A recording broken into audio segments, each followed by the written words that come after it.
Praise the Lord. கர்த்தருடைய நாமம் மகிமைப்படுவதாக. இன்றைக்கும் கர்த்தர் உங்களுக்கு கொடுக்குற வாக்குத்தத்தம் என்னன்னு பார்த்தீங்கன்னா, மத்தேயு 7வது அதிகாரம் 12வது வசனத்தில் இப்படியாய் வாசிக்கிறோம். மனுஷன் உங்களுக்கு எவைகளை செய்ய விரும்புகிறீர்களோ அவைகளை நீங்களும் அவர்களுக்கு செய்யுங்கள். எனக்கு பிரியமானவர்களே, வேதாகமம் அப்படின்னாலே நமக்கு ஒரு முன்மாதிரி தான், நமக்கு ஒரு வழிகாட்டி.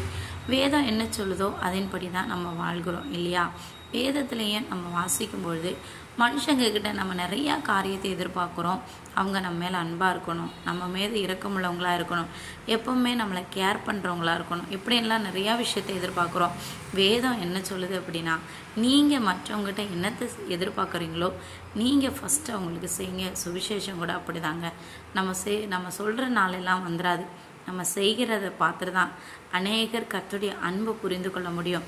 அதே போல் தான் இங்கேயும் நீங்கள் எதிர்பார்க்குற காரியத்தை மற்றவங்களுக்கு செய்யுங்க. அதன் மூலியமாக